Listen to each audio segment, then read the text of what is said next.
And we should be live, everybody. Are we live, everybody? Please do let me know if you can hear and see me okay. So friends, I am currently in Georgetown in Penang, just, I guess, enjoying a little bit of, a little bit of a different place. I've been to KL, wonderful sort of place, but I've been there several times. And a good friend of mine said, you know what, you should also visit Penang and see what's what. So far, so good. Really enjoying myself here in Georgetown. Lots of things to see and do. I'm going to shoot a bunch of videos on this and just share my experiences as we go through. But anyway, Brain Food is not complete unless we do a how to hire in wherever I am in the world. So it's been my pleasure to be in Malaysia for the past couple of days or so. And I've already had some fantastic conversations with people who are in the recruiting industry in this amazing country. And I wanted to bring together this show, bring some of those folks on screen so that we can share some knowledge as to how recruitment actually works in this country. So this is Brainfood On Tour, how to hire Malaysia in 2025. Let's quickly do some sound checks, folks. I wanted to make sure that audio visual is okay. Again, this is a new area, new setup. Also got a new mic as well. So let me know whether you can hear me in the chat, okay, folks. I know there's some of you already sort of watching this on Crowdcast. Let me know in the chat whether you can hear and see me okay on screen. We are also broadcasting this live on LinkedIn Live, so I can see I'm doing that. So there's a couple of people watching it on LinkedIn Live. Hello, everyone on LinkedIn. Please do let me know in the comments there whether you can hear and see me okay. Can you hear and see me okay? Oh, okay, great. Unita, Elena, thank you very much. Sam, fantastic stuff. No, Sam, no one can hear you because you're not on the screen yet. I'll bring you on shortly, mate. Okay, so this is how it works. I know nothing about hiring in Malaysia. That's the beauty of this entire show. I'm the idiot. And I'm going to bring on people that live here, recruit here, work here. They're the folks that know. Now, we've got a bunch of people that want to come on, so we might have to do like a roll on, roll off. But hopefully we can get experience from all kinds of different types of people in different parts of the recruiting sort of segment. So firstly, without further ado, let's bring some of these folks on board. Sam Baxendale, you should have received an invitation to join. Ian Turnpenny, I'm going to sort of invite you as well. Elena, I'm going to invite you also. Now, Jazz and Rodica, I suspect that you guys may not be available right now because I can't see you here, but I'll bring you on as kind of a second wave. So let's do it like in kind of hockey style, sort of swap in, swap outs, and we'll see where we're at. But let's bring on some of the, I guess, the external suppliers, recruitment technology types, see what's what. There he is, Ian Turnpenny. How are you doing, sir? I'm good. I'm good. How are you? Good to see you, Ian. You're looking well. It seems like it was like 8 since we met, but it was only like 3 days ago, wasn't it? Yeah, 2-3 days. Yeah, fantastic to see you. Hey. And then as well. Firstly, let me apologize to you. My goodness, I was meant to meet up with Elena for coffee, and I just literally wasn't keeping on top of my emails or anything like this. And I kind of left her standing. So I'm really embarrassed. My apologies to you, Elena. Next time at KL, you and me going for lunch, okay? Absolutely. It means that there will be a next time, and it's not the last time you're visiting us here. Not at all. I'm committed to coming back. I'm so addicted to this place. I've only been here like 3 days. It's been great. But let's sort of introduce you guys to the audience. So Ian, why don't you quickly introduce yourself? Who are you? What it is you do? Sure. So I'm Ian. I've been in Malaysia 11 years now, and Asia about 20 years. So my background in recruitment was when I left London, I moved to Hong Kong and China, and I spent probably 10 years in total building a well-known recruitment company, and then my own business in Shanghai and Beijing. I moved to Malaysia after that, sorry, and decided to kind of move more into the recruitment technology space. So I was a founding kind of partner with a company called Volcanic out of the UK that was starting to make some traction, and was looking to expand into the Asia Pac region. So that was initially, selling recruitment websites and our platform into Australian recruitment market, into the agency market, into Japan, Hong Kong, Singapore, etc. And as that became more successful, we basically expanded that and started to build out a whole office of, some back office functions and then some critical engineering functions. We had a team of designers, front end engineers, and by the time we sold the business about 3 years ago, we had about probably 60% of the business actually based out of KL. We had like 60 people in an office. So I think that's a good kind of success story for how to scale a tech business out of in the KL market. And you've been a very successful person in multiple sort of ways as well. So fantastic to see you here, Ian. Oh, we've got everyone on. I just tried to shove everyone together, so it's a bit chaotic, but that's all good. Let's do some quick intros. Elena, quickly, who are you and what it is you do? So, hi everyone. I'm Elena Argeriou. I'm head of people and culture at Snappy Mob. We're a software development house here in Malaysia, and we're working with the biggest clients here in the region. I've been in the tech and gaming space for over 10 years. Initially coming from project management and operational background, I was involved in hiring more as a hiring manager. And just for the last 2 years, more as the main person who source, talk to candidates and understanding the realities of the hiring in Southeast Asia. Before coming in Malaysia about 2 years ago, I was also in Shanghai for 2 years in China. And I experienced hiring for different countries, different regions. And definitely it's so nice that we're talking today. What does it mean to hire in Malaysia? Because it's a very unique, but it's very growing and promising region to understand. Everyone's been to Shanghai. I haven't. I need to go to Shanghai. That's obvious. But welcome to the show, Elena. And Andre, listen, I definitely see you, but I want to bring you on later because we want to talk about internships in a bit. Okay, let's just go around real quick. Rodika, quickly, who are you? What it is you do? Hi, everyone. My name is Rodika. I have not been to Shanghai, but I did move to Malaysia about 8 years plus ago. Been in the startup scene here since I moved. And for the past 6 years, I've been with Moneyline. I'm running the people and the finance component, pretty much everything that is non-tech related for the Moneyline. I'm running it with an amazing team here in Malaysia. We have 320 people on the ground. 90% of that would be IT and engineering, data science, AI related roles. Proud to claim that we have one of the best data science and AI team in Malaysia, if not in the region. And we built that from the ground up in the past 6 years. So that's pretty much about me. I think we will dive a little bit deeper into how was this whole journey about setting up the team and hiring and running teams in Malaysia as well. Yeah, fantastic stuff, Rodika. And Jazz, you may as well come in real quick as well. I know your colleagues with Rodika. We had lunch, by the way, only 2-3 days ago. Fantastic to meet those two. So quickly, Jazz, who are you? What it is you do? Oh. We can hear you. He's muted. Did I mute him? I might have muted him. Oh, can you hear me? Yeah, we can hear you now. Yeah, go. Yeah. So,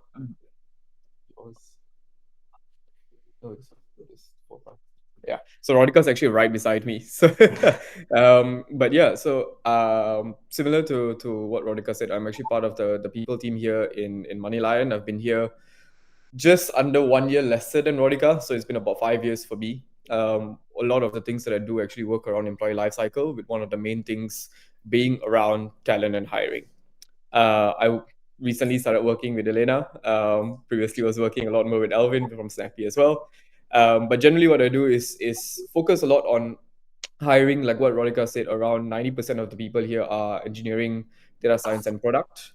And over the past 5 years that I've been here, I think we've managed to grow this team from about 100 people when Rodika and I joined to now 320. Happy to be around to speak. Hong, it was actually really nice to meet you on Tuesday. I hope you enjoyed the nasi kerabu that you had. Totally, man. I'm addicted to this blue rice business. Like, what is this stuff? Let's have more of it. Okay, great stuff. Sam, finally, you real quick. Who are you? What is you do, man? I can be real quick. Yeah, Sam Baxendale. Lovely to be here. Good to meet everyone. Good to see some familiar faces. British guy here in Malaysia. Been here for 11 years. Background before that. I used to be in the recruitment agency world back in the UK in those heady days of 2000 to 2010. And then second half of my career spent in Southeast Asia, first of all, Singapore and then Malaysia. Since I've been in Malaysia, I've worked on the agency side, running a couple of well-known recruitment agencies on the contingency side. And then 5 years ago, I started Kinetic. I guess the best way to describe Kinetic in kind of UK familiar terms would be embedded. We're sort of pursuing the embedded talent model where we hire and train recruiters and we put them on site and we basically fire up recruitment on behalf of the client. Our team goes on site, wears the t-shirt, we log into their ATS and we're away. So yeah, that's been going really well. And it's given us some great exposure to businesses of all shapes and sizes, both on the digital startup side and some of the big enterprise clients as well. So I think that's me. Good stuff. Firstly, thanks everybody for joining and sharing your time. I know everyone's super busy, so taking time out of your day to have this chat is really really appreciated. The value I think that we have doing this is simply to share a bit of know-how, particularly for people outside of the country. Like one of the things I think that's very important is that we kind of have a way we can amplify some of the issues that sort of occur here that outsiders don't understand. Because I feel that recruitment discourse globally is just overly dominated a little bit by the UK and US, so to say. And it seems that everything that goes on there, but it isn't necessarily the case that lands here. So we need to understand what are the local conditions that make those differences. So let's start with that. Firstly, 2025. What is it looking like for you guys? Is it easier to hire this year than it is last year? Just as a general vibe check. I know we've only been here a month, but how do you feel about it? Does it feel like, yes, we're getting more candidates, it's a bit faster, we're getting people through? Or is it like, oh my goodness, it's just harder to do? How are you feeling about it? Is there a general vibe to it? Is it harder, easier, or staying the same? Any thoughts? I don't mind kicking off, if that helps. I mean, I suppose we can answer that a slightly different way. You know, what is the condition of the market? So I'd say it's hard to answer that without contextualizing it, but we've come out of some really hot markets into a really cooling off market. I think 2023 was really tough. Last year was recovery. And I think this year it looks okay, notwithstanding sort of some of the odd global factors that we're all aware of. But look, this year I think is going to be a fairly competitive market in Malaysia. There's a lot of attention on Malaysia as a lower cost destination. So I think there's a lot of businesses fighting for talent, particularly in sort of niche technical areas like software engineers, DevOps, data science, product. So I think it's going to be a hot year. I think it's going to get a bit tougher. And I think we're going to see a little bit of an increase in salary expectations of candidates in terms of typically it's, what is it, like 20% job to job? And that could go to 25, 30% as a standard expectation. So we're expecting a bit of a hotter market this year, but that's probably kind of good news because we want a slightly hotter market than it's been because Malaysia is supposed to be a growth story, right? So yeah, that's, I think, my opening gambit. Yeah, really good. By the way, interesting you mentioned that a lot of people that globally, certain companies might be thinking, yes, let's get and leverage sort of the Malaysian workforce, wage arbitrage it. It's going to be sort of a great place where you can hire excellent talent at much lower cost. Interestingly enough, I got tapped up by Bloomberg yesterday to say, hey, do you want to can I get a quote on you for exactly this topic? You know, on US companies looking to set up in different parts of the world. I was actually asleep at the time, so I missed my window of fame, and rented someone else for a quote. But anyway, it seems that that's a conversation happening in the US as well. Any other thoughts on this? Like, how much of the growth do you think is driven by companies basically thinking, right, you know, we're going to get multinational organizations setting up here? Any thoughts? Maybe Roderick, Jazz, you can step in there because you guys work for a US fintech, don't you?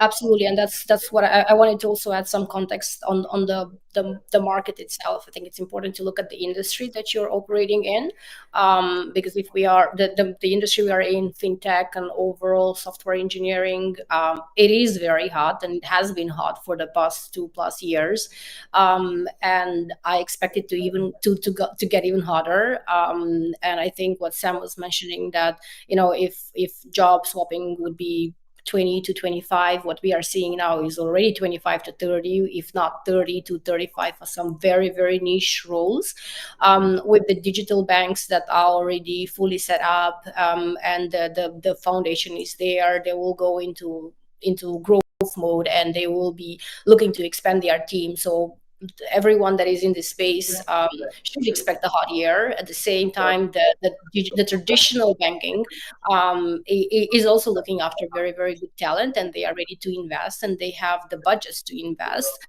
They would probably look for more senior talent, and they will target companies like ours, and companies like that were building a very, very strong talent in the past couple of years for them to solidify their teams. And to go back to your first question on multinational setting up teams here and how do we see it, I think the very, very first reality check for us is when I'm looking at the exits for Moneyline, and I'm looking where these talented people and engineers are going and what are the firms that serves their needs. There is a big percentage there that would go to smaller firms that they are being set up from US, Australia, UK, and give them a very serious comp increase and a very interesting role. I think the look is also for the ask is for a lot of ownership, and the ask is for building something from the scratch. If you're an engineer, you want to see the process from the beginning till the end, and you want to be a part of this decision on what tools to use, what softwares to bring to the team. And that's the advantage that some of the firms that are being set up now or moved to Malaysia have to this point. Yeah, really interesting. Ian, I actually wanted to bring you in. So you're about to say you've got experience of actually doing exactly this. So let's hear it. Yeah, I was just going to add to that. I think the Malaysian market's interesting. Say you look at like the top 10% of talent, be that engineers or finance or anything, they have incredible opportunities both in Malaysia, but also in Singapore, in the UK. And I think, I'm kind of anecdotally seeing as well a lot of people becoming more entrepreneurial. And I would imagine that's the case in fintech, with fintech, crypto, it's got a very strong base in Malaysia now. So people are seeing the opportunities to, go out there and really push their own opportunities. And because of a low cost base, it's kind of easier to get started in a business like that. And funding is slowly coming in for these opportunities. So, if you say that top 10% of talent is very global, then it's, how can those be attracted back into the corporate life in Malaysia is an interesting question. I mean, we when we started scaling, and this was quite a few years ago, I think there's a few things that helped us. One, obviously, there's some government initiatives that enable you to get like an MSc status or an MD status, as it is now, where you can bring in talent regionally. So there might be some special areas where there might not necessarily be the local Malaysians to fill that role, but there might be somebody in India or Bangladesh, Sri Lanka, who is more kind of regionally affordable, so that talent can be used. I still have like a team of Syrian guys. My current CTO from Syria. So there's quite a global talent pool to come into the market. And at the graduate level, I think there's some very good talent there, but it's hard to find. I think you got to really filter, and you got to put the effort into filtering. And if you do, then there's some really, really good, strong talent. And then it's a case of nurturing them and ensuring, base salaries are quite low at the graduate level, but just ensuring that you're, every 6 months reviewing that and making sure that people are being looked after, that they're being given the right responsibility, and just looking after that talent, that's a very good source as well. That'll be okay. Loads of things there, Ian. Thank you so much for this. Before I forget, I just want to talk about what is it you say, MD? So I assume this is like some sort of skill shortage scenario. So does the government basically say, look, here are a bunch of occupations, we need more talent, and then gives you the license to go, different countries to bring them in? Right. So there's it's called MDEC, which is what Malaysia Digital Economic Corridor. I think it's changed what it actually stands for a few times now. But basically, if you're a technology-driven business, you can get a certification which gives you an allocation of visas. Used to give you some tax exemptions, not really so much anymore, but certainly gives you a fast-track approach to bringing in talent. It's easier, it's faster, and there's dedicated sort of immigration center that you can use. So that is a very useful tool if you're really trying to scale an engineering team. And I think that's used by a lot of fintech, digital, kind of broader technology companies. So that is an advantage that I think has been very beneficial in terms of making Malaysia a good, scalable engineering center. Is that a global thing, Ian? Like, for instance, or you mentioned regional. So is there like particular countries that Malaysia has kind of the government has said, you know what, these people are going to be particularly good? It's basically just facilitating the visa process, but obviously attracting US or UK or German talent is going to be expensive, right? So it's more again keeping that cost comparable. You know, a junior sort of front end engineer from Sri Lanka or Bangladesh would be comparable price to say some local talent. So I think you can still keep the kind of cost control in place, but it's just widening your. Malaysia is not that big a country when you actually look at the talent pool in certain areas. So you need to have that flexibility to look externally. It's become a little bit harder to do that, but it's still not impossible. And I think that there's challenges there for Malaysia as well in terms of how they can maintain the education levels and train the number of people to be absorbed into all this opportunity that's here. So it's not everything is perfect, and I think that's a challenge that needs to be addressed. All right, let's just ask some questions here. Jazz, I want to bring you in on this. You mentioned, look, you've grown this team from, I don't know, I forget the number, 100 to 300, etc. Just on that issue about people coming in from outside of the Malaysian market, can you give us a general like ballpark as to what percentage of that growth has been from outside? Is that something you can say? Yeah, sure. So actually, Ian, really interesting point on like MDEC. I think I'll just touch a little bit on MDEC itself. MDEC, I think over the past 4 years or so was actually making it really easy. Maybe 4 to 7 years. But over the past probably 1 to 2 years is when it's become slightly more difficult. And this is more related to junior talent rather than senior talent. A very simple example, to be able to actually now be part of the process where you want to hire somebody who is coming from a different country, you need to showcase that you've tried to hire a local for it. And I think that's Malaysia's way of actually showcasing that, hey, we have the talent here, or we have at least the junior talent here. And I think that's where it's been really interesting. If you're looking at sort of how many percent of the growth of the company has been global talent, it is growing slightly. I think right now we are about a 20 to 80. So 80% of the company is Malaysian, but 20% does come from different regions around mostly Asia itself. We are seeing talent coming from India, from Pakistan. We've seen from Indonesia. We had a few people who joined us last year. I think that's where it's a bit more comparable in terms of salary. What's been interesting is a couple of things. I think one thing is that when it comes to talent being hired, we are hiring them. If outside of Malaysia, we are hiring them at a bit more of a senior level. This is where Sam also mentioned regarding the niche part of it, because I think Malaysia is still missing some skills when it comes to being a bit more niche. A lot of our talent, again, like we say, it's very junior. Super simple example, when Rodika started 6 years ago, she was trying to hire data scientists. And Malaysia at that point, if you open a pipeline, you'd probably get 20 people a month for a data scientist. If we open a pipeline right now, within a month, you probably get 200 people. So that's where the growth has seen. But you see most of them being very, very junior talent. It's quite rare that you see senior talent.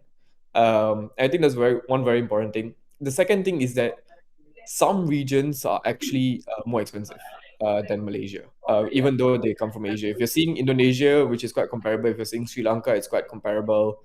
Thailand is still also quite comparable. But what we started to notice over the past year of hiring, when we wanted to actually target certain niche roles, product managers or senior product managers or senior engineers, India has one of the widest pool of talent, but India is really expensive. So that's one very, very interesting thing that we started to see, because India's growth when it comes to the sort of like the tech side of things has been exponential.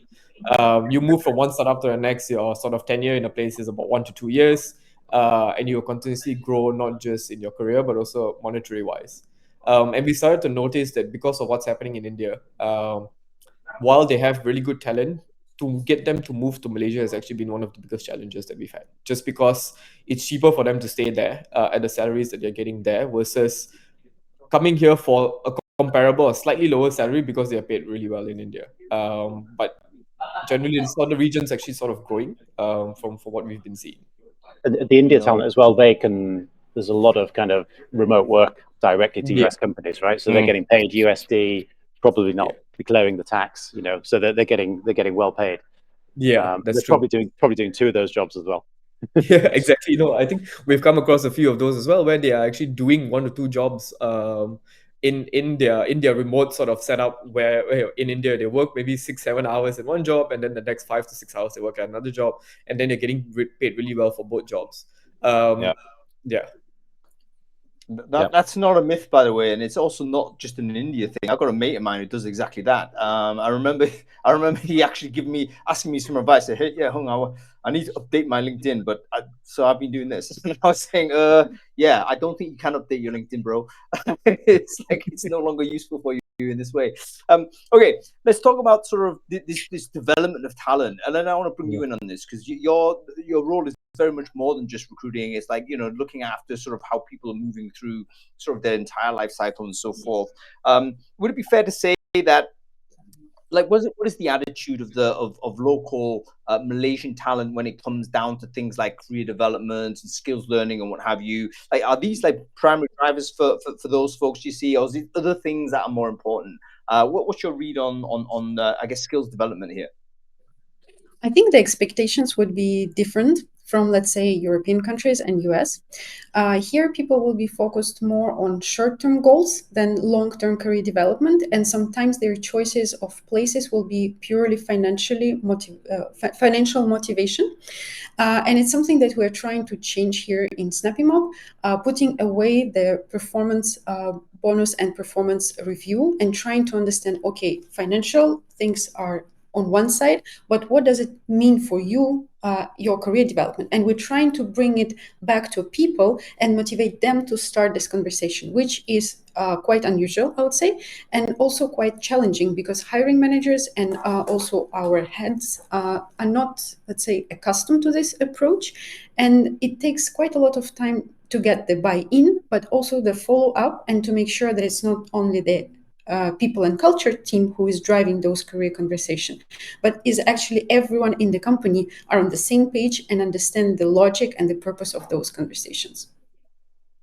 It's really interesting, but it doesn't surprise me also about money motivation. I think sort of when you come from sort of a poor economic environment, material necessity is simply more prominent, particularly if you've got relatives that are within sort of living memory have had true impoverishment. Then it's been drilled into you from like a birth that you've got to get going. Like, don't be taking those art history degrees, bro. Go on, like, it's true. I mean, you look at sort of wasn't it India is a classic example where the STEM education actually is particularly gender diverse. It's like lots of women do STEM, and it's not because people are there's been any of this like new wave education on it. It simply was the fastest pathway to get sort of material return.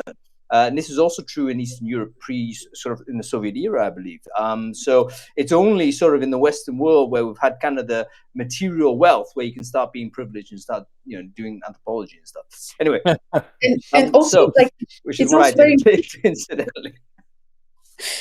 It's also important for people who want to enter Malaysia and in general Southeast Asian region to understand that salaries might be low, but at the same time the package of benefits and the, let's say, salary increments would be absolutely different. Here in Malaysia, annual salary increment of 30% would be not something completely unthinkable. It will be obviously on the higher range, but still possible. But when I'm telling my European colleagues that we're distributing like 30% increment per year, they were like, what? It's absolutely crazy. Like, how are you doing that?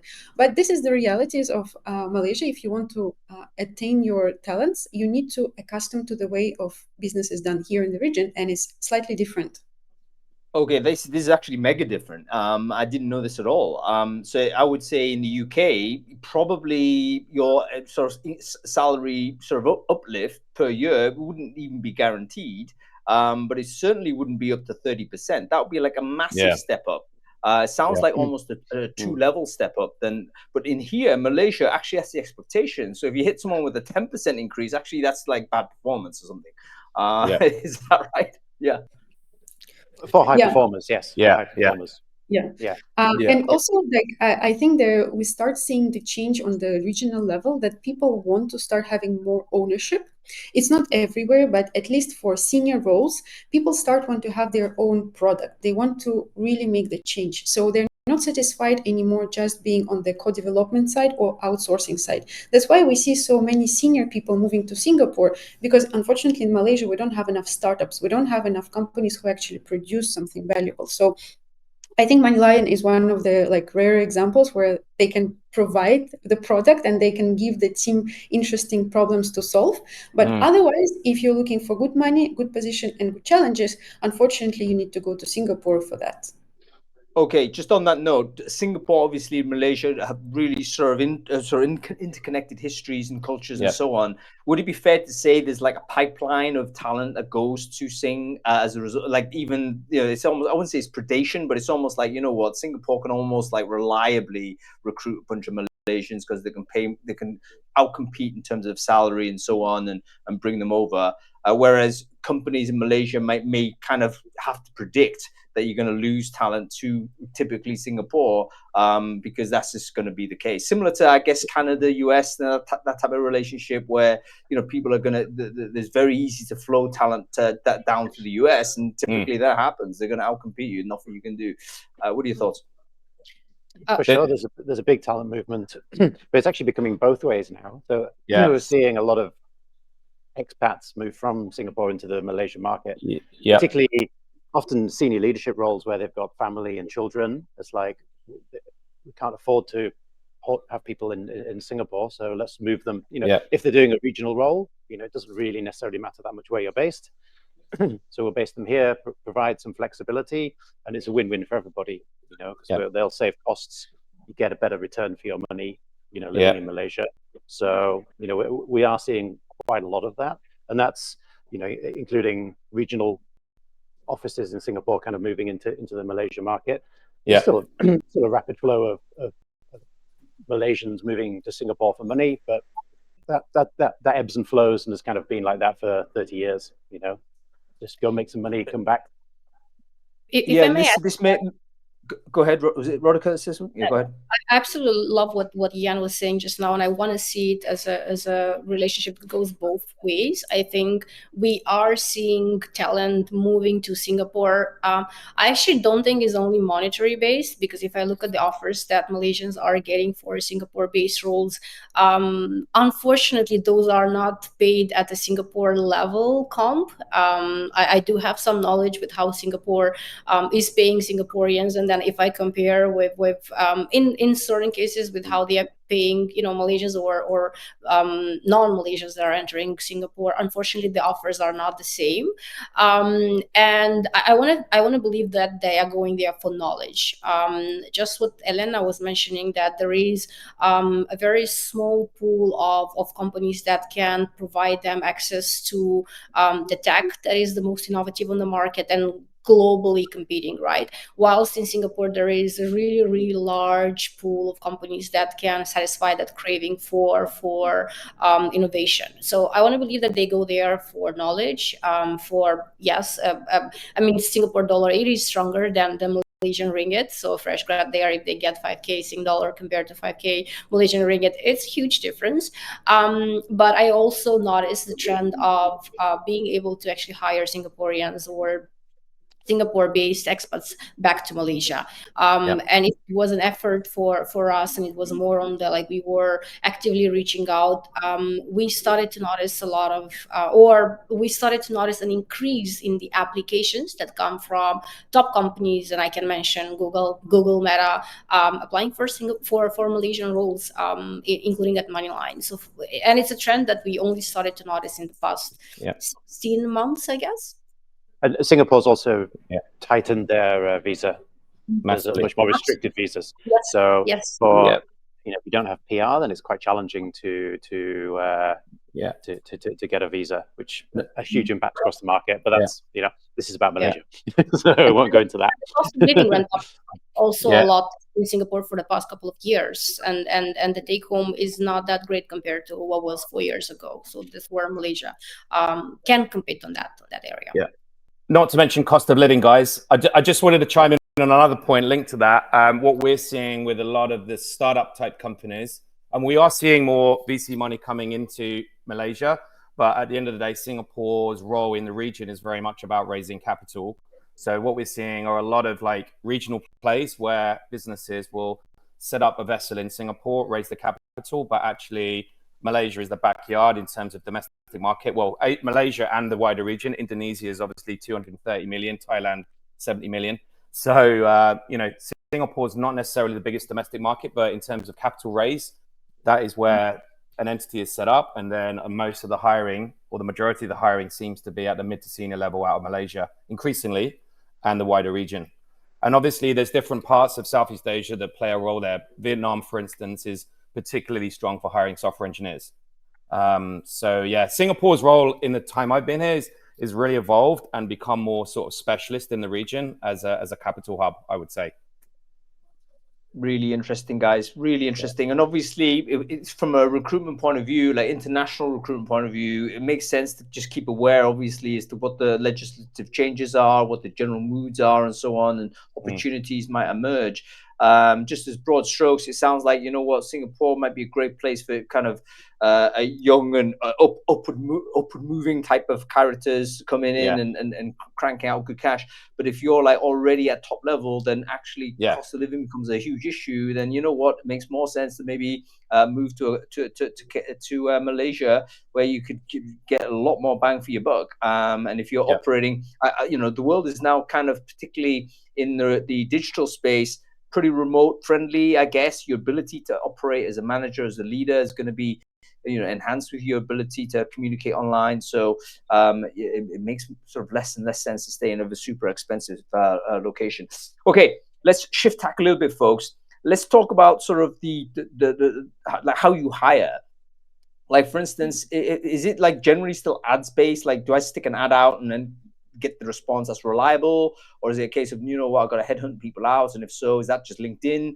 If not, then you know, what tools are there any tools that we need to be aware of that outsiders from Malaysia or the area will not be aware of, or is it kind of like, you know what, it's pretty good from LinkedIn and ads and stuff? Well, what are your thoughts? I could maybe start the conversation on that just with a bit of an intro from our perspective. Obviously, we're recruiting across the board for, you know, businesses all shapes and sizes, from VC startups to the big corporates. To be honest with you, ad response is weaker and weaker. I don't think you're good candidates anymore because it's a more evolved market. I mean, I think the big sort of message I want to put across today is Malaysia's evolved a lot in the last 10 years in the time I've been here. It was more transactional. It was more about putting ads out and seeing what comes in. But I think that the upper tier of candidates are now highly sought after, and they don't need to do that. It's up to businesses to be proactive and go out and, you know, work on, you know, building communities of candidates that they're aware of, and then building those relationships. And you might get them on the second, third, fourth effort of reaching out. So I think you got to be a lot more strategic and a lot more forensic these days. Obviously, LinkedIn is a great tool to do that as an inventory of great talent, but it's really how you use it, how you leverage the subscription, how you drive your messaging and make that consistent, drive engagement.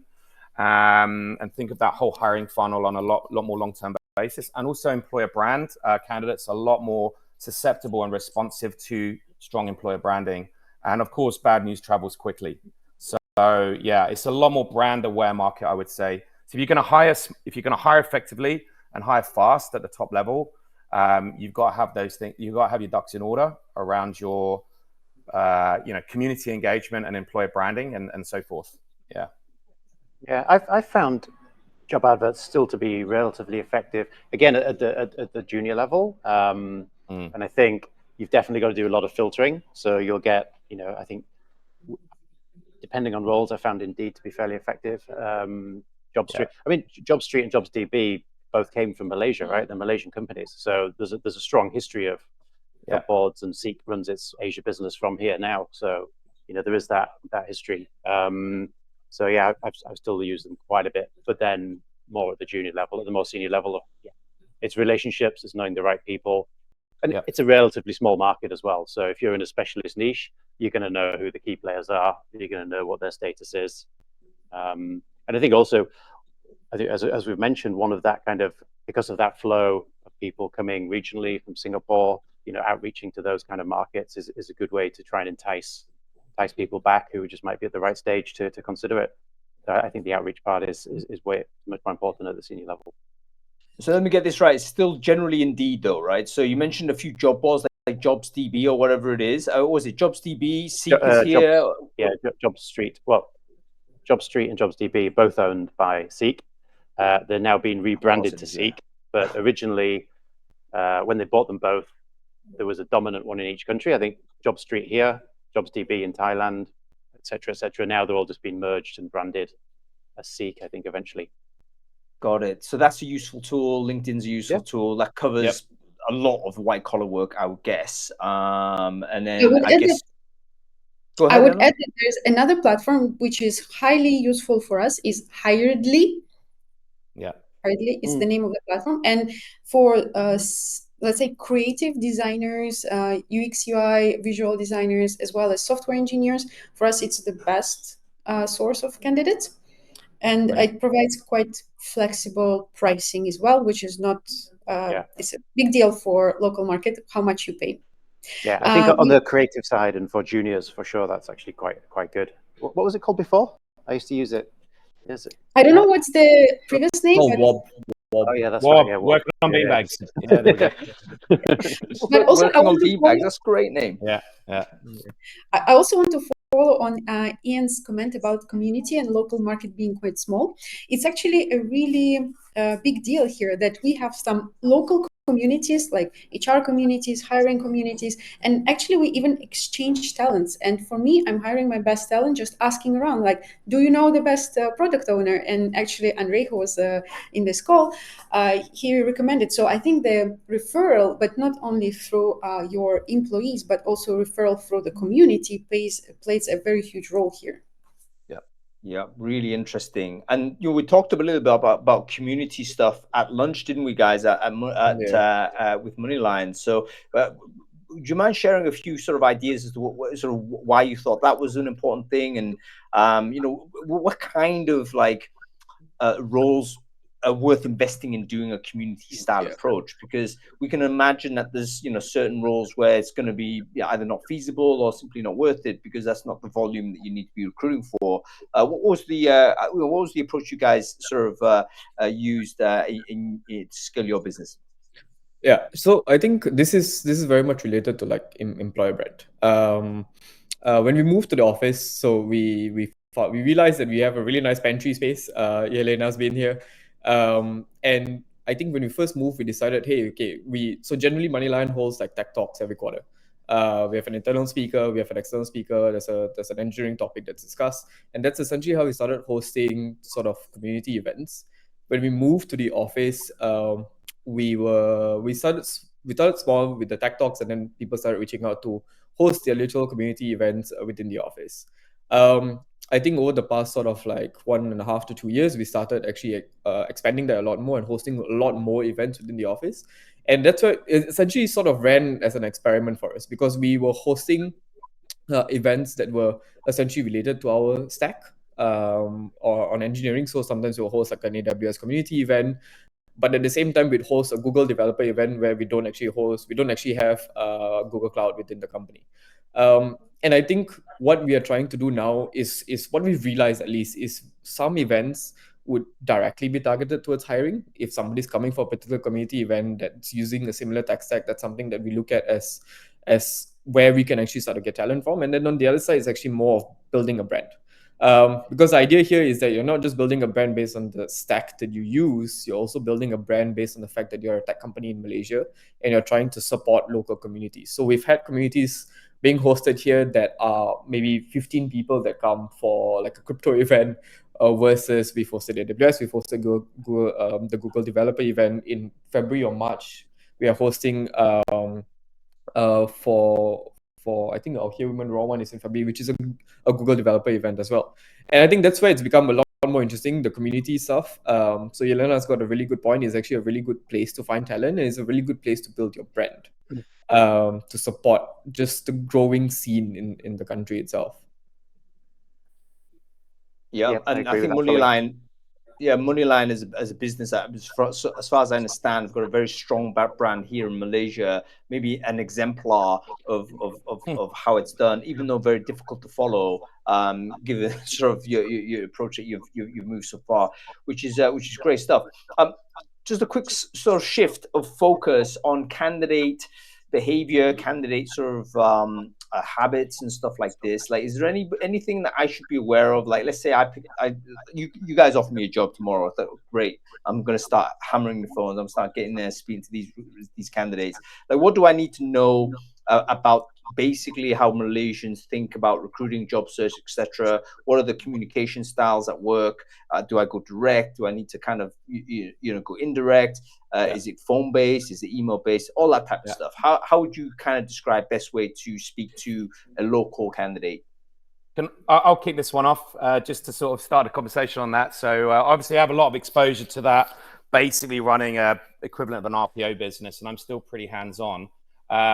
So I think there was a perception. I'm pretty bullish and positive about Malaysian behavior, workplace behavior, and what have you. And I think there was this perception that lots of international companies coming into Malaysia with this sort of preconceptions about behavior. I don't think it's anything like as bad as people might think. I think it's really settled a lot. I think there were pockets of poor behavior, let's say, and unreliability, perhaps more than the norm, but Malaysia's really evolved and become more mature. And I think candidates are wise enough to know that the last thing they need is a black mark against their name, and reputations are very important. So I think from that perspective, things have improved a lot. I would say Malaysia is very, very face-to-face oriented. So if you really want to get to a point where you want to influence a decision, I think there's very little substitute for, a coffee and makan, as we say, getting in front of people, spending time getting to know people. I think Malaysians are highly responsive to that in a good way. And that really creates the connection and the trust, and ultimately builds on the reliability. But I would also say Malaysians are really, really into kind of like fast comms. Like WhatsApp plays a big role here. So if you can combine a really efficient sort of model for me is really putting the flag in the sand with the relationship, with a face-to-face meet, and then you can drive a whole bunch of additional comms through WhatsApp. So you can make it really efficient if you really establish the relationship in the first place. So WhatsApp is fun. People exchange CVs on WhatsApp here, for instance. So and sensitive information about their salaries. That's just my take, guys. But obviously, curious to know other people's view on this. I'll add one point. I mean, I'm not directly hiring at the volume you guys are, but one observation I have about Malaysia, which I think maybe is a bit unique, is very junior candidates will have really long notice periods, which can really, like, if you got like, right, I need to hire somebody quickly, let's go out and get a graduate 1 or 2 years experience, and they can be up to like 3 months notice period, and often enforced. So that really, which I don't think is a net positive to the market, really, certainly for junior candidates. But it's something that really, I don't know what you guys think about that, but it's just something that stands out to me compared to obviously Hong Kong and China, where I've worked previously. That's a very good point, and that's exactly what I wanted to add on, because working with the team in the US as well, where we have hiring managers that are working both with the US market, and then they have teams based out of KL, and when there is this expectation that I need to hire 5 software engineers and I need them to start by March, and I'm like, okay, the hiring process will take about 30 days, but then we need to factor in another 30 to 60 days for the notice period. I think the observation that I have, at least in the industry that we operate, is the notice period would be around 1 to 2 months at the junior level, but at the senior level, it is by default 3 months plus. And I do think this is a little bit of a challenge for us to onboard the talent as fast as we wanted to. I do question on the other company side, and I understand there is a challenge to replace that talent fast, and you don't want the team to suffer. But I do have a question on the engagement, and why would you need to keep someone for 3 months after they've served their resignation letter? How engaged and how much value will they add to that business for another 3 months? It's just slowing the market down for everybody, right? Exactly. So it's quite frustrating. I do have a challenge with that. Well, hang on that note, though, Rodika, are you saying that the the company that's losing the talent can actually reduce the 3 months if they wanted to. So let's say, so within discretion they can do it, but they can also say no and force the person to stay, essentially. They could, yes. It's, I mean, most of it is very, we operate with buyouts, but, and we always, when we see a 3 months notice period, we always go to the other company and say, we will offer you a buyout for a month or a month and a half, if you are okay to give us back this resource to start sooner. And we've had responses that were positive, but we've also had responses that were negative, and companies were just saying no, we would not. What I've also seen in Malaysia, which is in my opinion unacceptable, is especially if you want to hire foreigners, expats, where the other company would refuse to cooperate on the transfer of the visa, which creates a huge challenge for the candidate. They would have to go back to their home country, and you would have to basically kickstart the visa process as like from the scratch. I really think this is a practice that we should not encourage in the industry. We don't have the reasons to. If someone wants to leave, you cannot just play with all logistical and legal matters to retain them. And what Sam was mentioning, just another layer of feedback here. What we noticed is face-to-face communication adds a lot of value and can increase the conversion rate. What we also started to do more is involve your hiring managers. I think it's in the offer process and in the offer call. And we've had cases when our candidates would say, I'm sorry to reject your offer, but my CEO, my CTO jumped on a call, and it was so important for me that they acknowledged my contribution to the firm, so I continue to stay with X, Y, and Z. And we were like, wow, that's very interesting. So what we started to do is when we offer, especially if it's a senior role, or we try to bring the hiring manager, we talk about the job scope, we try to get them excited about what will you do and how will you add impact to your new company, to the project that you're going to be part of. We did notice improvements in conversions when we started to tweak the process a little bit to make it more personal and to make the candidates feel that they are really welcomed and they are really wanted to this company. I want to add on Rodica's about 3 months. It's really a huge challenge, first of all, to hire, but as a flip coin, it's also a challenge to onboard, because you hire the person, but he will appear in your company only 3 months later. So how you maintain the relations with this candidate? Because like obviously we had cases when person just drops us along the way, they found another offer. So we had the challenge of really maintaining those relations and building trust before the person even joins the company. Very good point. Really good point. Really good point. Okay, so the visa thing actually quite important. So obviously globally there's a conversation on visa, people on visas, and they're connected to jobs and so on. In Malaysia, it looks like essentially the company sponsors the visa, so your visa is attached to the company, and therefore there's actually a huge amount of imbalance in terms of power there. So you have a scenario where the company can either hold this person or even like threaten them with a very significant sort of life change, and keep those people on board. Is there an alternative? Sam, you got your finger in the air, so I presume you want to come in. Go ahead. Yeah, I just wanted to add a little bit of color to that. Yeah, initially for the first 3 years, your only option is going to be the RPT. The only option is going to be the company-tied visa, but there is such thing as an RPT after 3 years, which I'm a beneficiary of, and I've found to be the best visa platform I've ever experienced. Dumb it down for me, Sam. What's an RPTP? So it's resident past talent. So after 3 years, if you're keep your nose clean and of good repute, and your salary is over a certain level, and you're on the tax system, then you can go to Talent Corps, which is one of the main government interfaces here, and qualify for an RPT, which is basically, it's a 10-year pass split into periods of 5 years. So it's monitored at the halfway point. Provided you're in the tax system, you can stay in Malaysia, no questions asked. And you even get on the fast lane at the airport, which is great. But Sam, you still need the company to sign on that. I'm also a proud owner of this type of visa, but you would still need the company to sign and to agree and to provide all the documentation needed. It's independent of the company, isn't it? After you get it, you are independent of the company, but the company has to give you a release, basically. Yeah, it's pretty good. Right. Okay.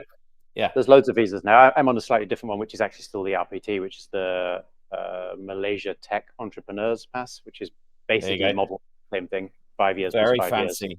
Yeah. So, Is there a limit to these visas? Like, if they say, look, it's 10,000 people and there's no more, or is it kind of, there's no upper limit? It's like, you know what, so long as you fulfill the requirements, we're gonna give you discretionary, but within kind of hiring Yeah, locals. Kind of there's a ratio of, you know, you've got to submit your forward planning and your projections of what you're going to need. That'll be negotiated down a little bit. But it's depending on who you know and how you're doing as a business. It's negotiable. I think one of the new things is basically like when it comes to this outside the RPT, this is the general visa that's being provided now. Sam, Ian, I think, and Elena, I think you've probably seen the news, is that for every expat that you hire, you need to hire interns based on the category of their visas. And again, this is actually another way for them to essentially encourage us to actually hire a lot more locals to be able to pick up the skills from the expats that you're hiring. I think that's one of the goals when you're making the case, like what Ian's mentioning, when you want to sort of apply to hire expats.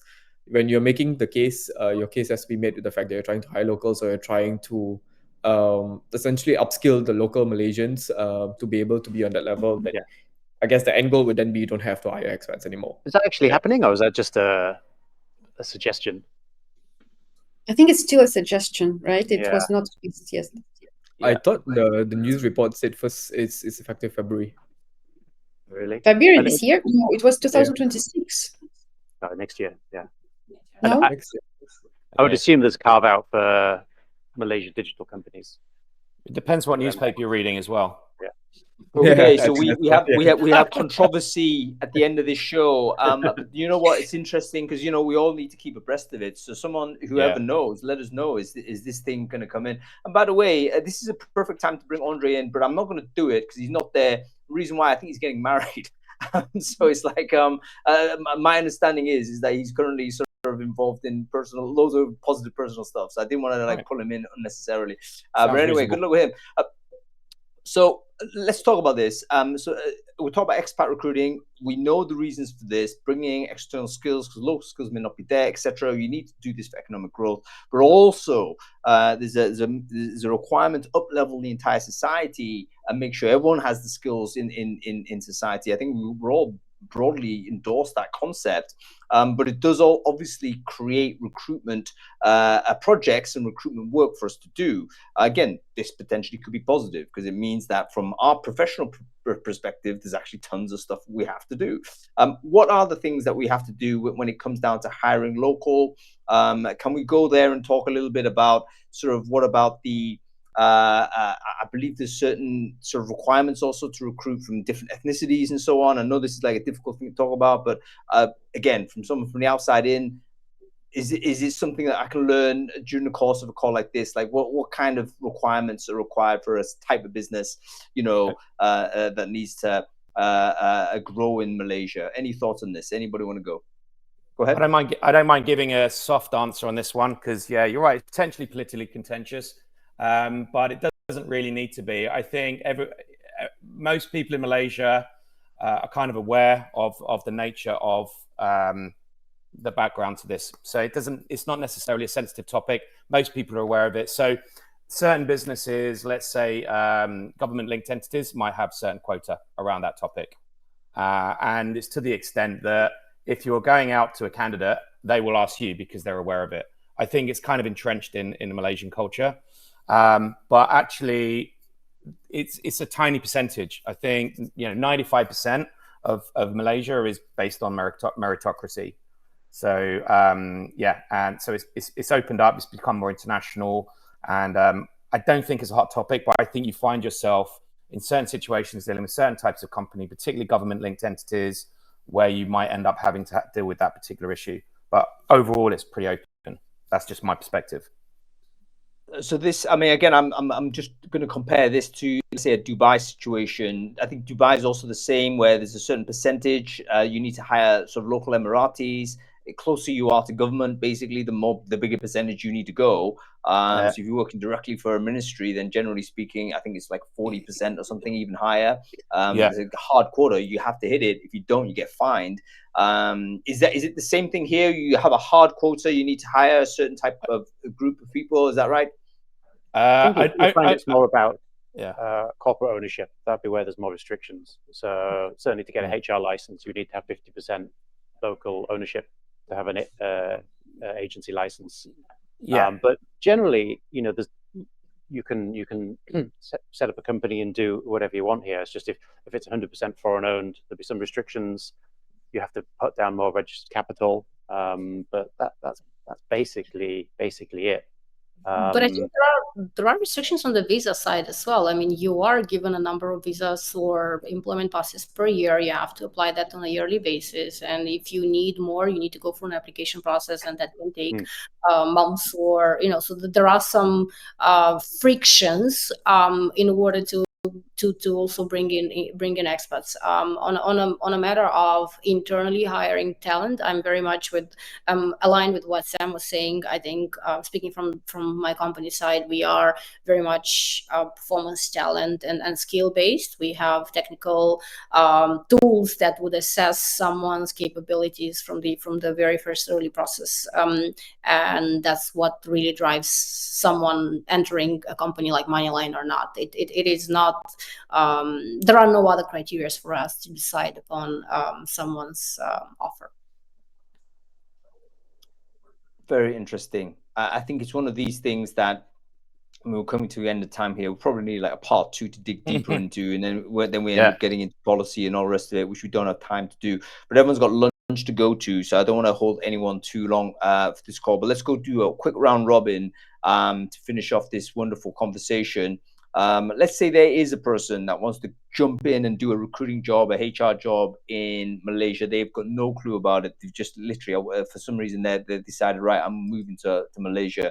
What's the one bit of advice you'd give that person in order to kind of reduce their RAM time and make sure that they're, thriving and productive here? Things that they may not otherwise know, but actually it will really do them a massive favor if they did know.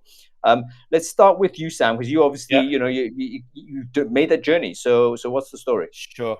Yeah, if I had one thing to say, I'd be saying, look, hire on a broader assessment of talent and capability and what gas that individual has in the tank, rather than a laundry list of skills. I think it's the problem that a lot of international businesses come into Malaysia make. They just look at a JD and they want every single version covered, tick, tick, tick, tick, tick. It's all about a broader perspective on what talent actually is. So 7, 8 out of 10 on skills match, 9 or 10 out of 10 on culture match. And then you build your own talent pool, and that's how you get ahead. Very good. Any thoughts? Let's go with you, Ian. Let's say I'm turning up for the first time. Let's say I got a job here. What do I need to know? Well, I think the most important thing is you got to get a plane ticket and get here. So I think trying to do it remotely is not really going to get you noticed. I think people are starting to realize that people are traveling here. And that's a great thing about Malaysia. You can come here with a European passport and 3 months, no problem. You can get an Airbnb.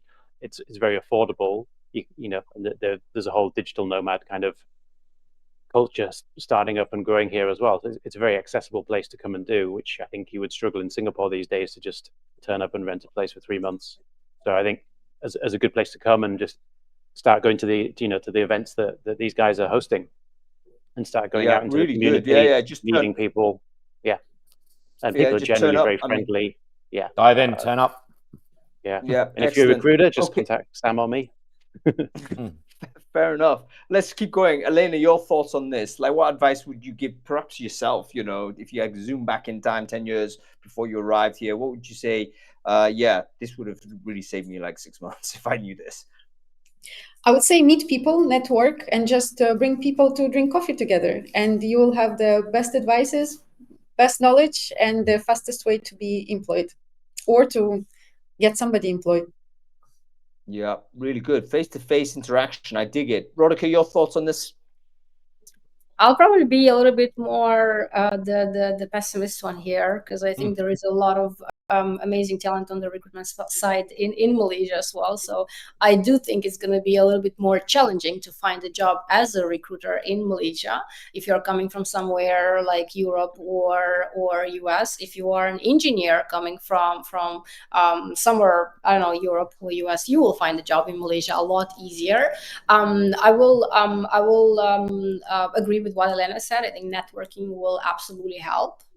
You would have to have some really amazing communication skills, and at the end of the day, I see it as a sales job. So whatever makes you successful at doing sales, you should nail that, and can make you probably successful at scoring the job with the company in Malaysia and being successful in that company as well. I really see recruitment as a very well connected to a sales process if you wanna achieve some results there.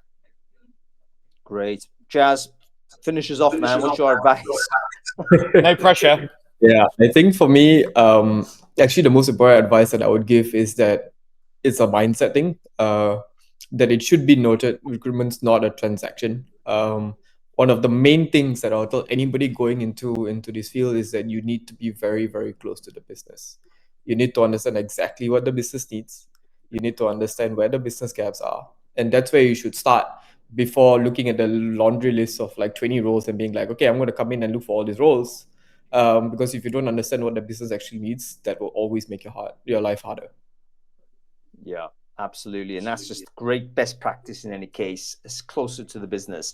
Okay, folks, that's about it. Thank you so much for watching this show. It's been great having this conversation. It's so educational for me to consolidate some of my conversations into a conversation like this. So thanks everyone on the panel for joining. I hope you've enjoyed the conversation, everyone.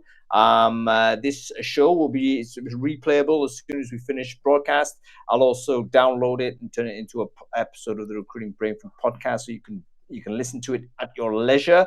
And yeah, all that remains for me is to thank our wonderful panelists for your time. So Ian Tumpany, thanks for joining us. Elena, great to see you. Thanks for joining also. Sam, Rodica, and Jasmine, great to have you on the show. Thank you so much, everyone. Have a good lunch and a weekend, folks. Thank you. Enjoy Penang. Bye-bye. Thank you. Good to meet you. Thanks, everyone. Cheers, Hong. Bye-bye. And Andre, I hope you got my message whilst I was on air. I mean, I couldn't see you sort of live on there, so I think you basically registered and maybe you had other stuff to do, which I totally understand. But yeah, I wanted to have a chat with you about internships and what have you. Do that for another time. Okay, folks, that's it. Go and have a lunch. We're actually going to do a double header. We're back at Brainfood Live later on this evening. I think at, was it 10 or 11 GMT, where we're going to be speaking with our friends Willow, talking about what 100 TA leaders are thinking about 2025. So we're going to be back here probably in exactly the same. I will move, don't worry. I may actually change my shirt as well. But I'll be seeing you in a couple of hours if you want to watch that show. 6 p.m. or 7 p.m. Local time here in KL. Sorry, in Penang, should I say. But 10 or 11 in UK time. Okay, that's it. Thanks for watching.